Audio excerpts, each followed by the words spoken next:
This is one of those interesting levels which is deceivingly difficult in certain areas. It's mostly vertical in nature, heading downward, but there are a couple horizontal segments too. And yes, there's actually a spike drop, but thankfully it's not as hard as it could be, which is a blessing in disguise.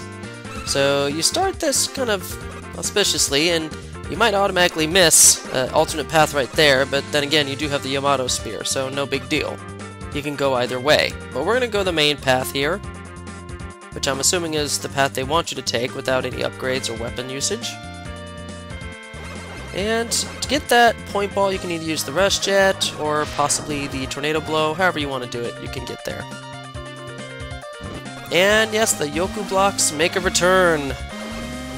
But they're also very interesting in that it's not so much a pattern you have to memorize, it's just a pattern where you just have to get across. That's all it is. It's just a way to get from one point to the other. And the Star Crash is probably the best way to get over there without getting hurt or falling into the abyss.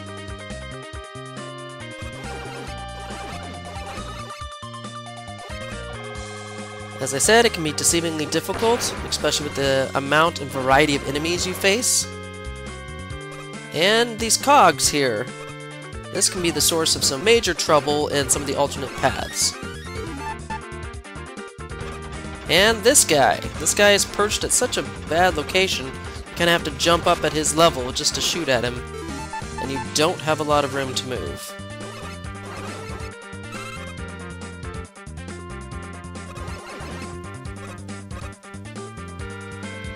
And here's another tricky bit, so just ignore them altogether, don't even bother with the cog fighting, and just flash them out of the way. Now here's what had me laughing for a little bit. Is we have quicksand in the middle of the fortress. Why would Wily do this? So yeah, the scorpions make a return. And boy do they. And as before in Pharaoh Man stage, if you get too deep in the quicksand and hit the bottom of the screen, you will die. So don't do that. That's bad. And here is the one and only spike drop. You want to lean to the left, but not too far. Well, you'll get hit by that protrusion at the bottom there on the left side. I think that was meant for those suckers who decided to go, oh, it's all the way to the left, and you're dead. Oh, I probably should have jumped there. One last quicksand segment. And this guy is perched perfectly to hit you as soon as you leap up into that platform. That's kind of cruel. See? What did I tell you? And if you have not defeated Ballad in the Robot Master stages permanently with his weakness, which is the Star Crash, he's showing up here now. And he's just as difficult as he was before, plus he has a new attack. So first and foremost, let's get that Star Crash out. The Star Crash pretty much absorbs all of his shots. So they kind of just fly right through you. Nerfs him completely as a boss, as long as you have health to spare. And that's it. He's pretty easy with his weakness. You have one last small segment to go, and it's not easy at all. I would recommend the Flash, just so you can get rid of those. And yeah, you have to drop down from that second platform. You will not be able to make the small jump down to the third platform. You will hit the spikes no matter what you do. So just walk right off the second platform to the third green platform. Trust me on this. And now we get to a rather annoying boss in Mega Man 4, but here, it's actually kind of fun.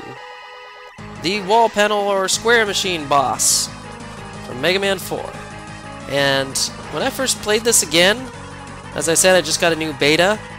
That attack he does right as he's flying across the screen, he shoots that ball of energy at you, that's new. That is a new addition from the last beta, so yeah, kudos to them for surprising me on that one. So yeah, in between cycles, he could do one of two things after he deforms. And that's what he just did, which is slam down from above, which shaves off, I think, 12 units of health. That is massive! And then the other one is where he zooms in from either the left or the right and tries to push you into the center spikes in the middle. And that's just no good at all. So this boss is very insta-death happy. And speaking of insta-death, if you happen to get stuck along the edges of the walls... yeah, see, that's what I'm talking about. He like kind of pushes in from the left or right. But if you get stuck... oh, yeah.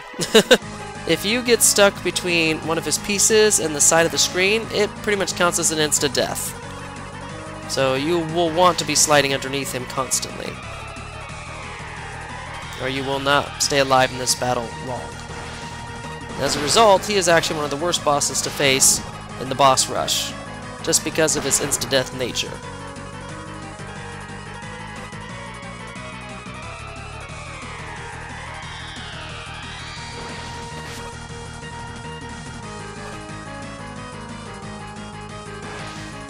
And it took me almost half the battle to finally get into a rhythm of avoiding his shots, because this is literally the first time this is the first time I faced him in the new beta where he had that new attack. So I'm literally learning how to dodge the new attack as I'm filming for the first time, so that was kind of fun.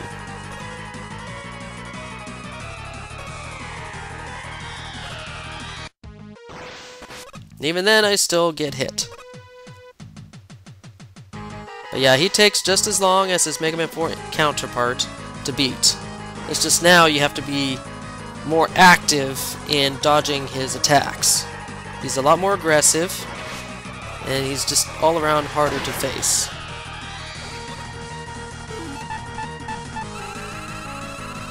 I even had to use a second energy tank.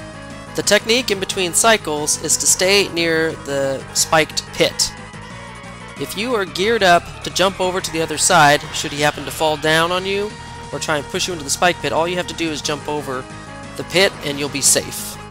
So as long as you're geared up for that, and you kind of hang out near the center pit, you'll be ready for any of his attacks that he does in between cycles here.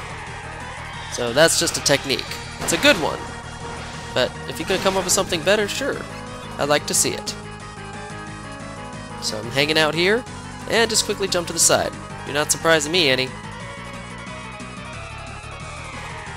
And that almost got me into a death right there.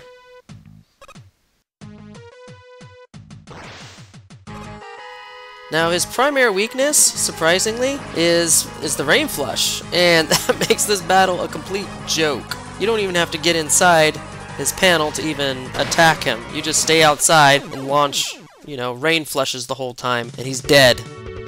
What comes out as a very hard boss can be a complete joke.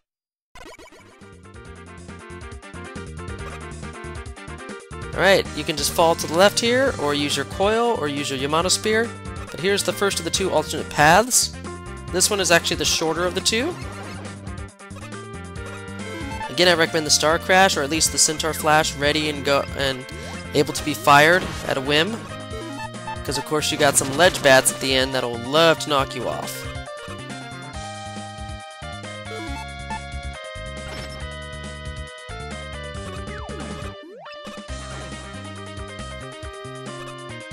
And like before, you're going to need the Night Crush to get to this M-Tank piece.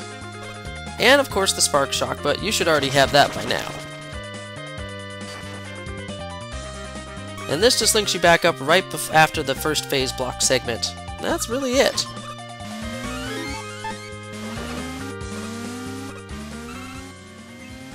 Okay, this is the same place we were before, but we're going to use the Tornado Blush because we're just balling like that. You can also come in from the right using the Rush Jet. And this was a very tricky one to get. This extra life of 1,000 points.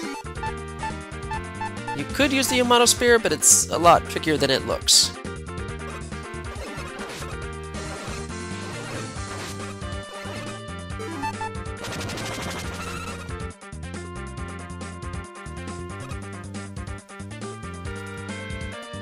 This part can be very frustrating. You gotta jump very lightly right there. That was a tough jump, because you could easily hit the ceiling, and don't even bother with this guy. you are forced to fight him on cogwheels, that's dangerous. Just flash him and go. There's no point wasting time on him. And there's your energy tank. There's multiple ways to get it, but the safest, of course, is Rush Jet. And this just puts you right before the mid-boss door and, of course, Ballad. That's all there is to Wily Stage 6.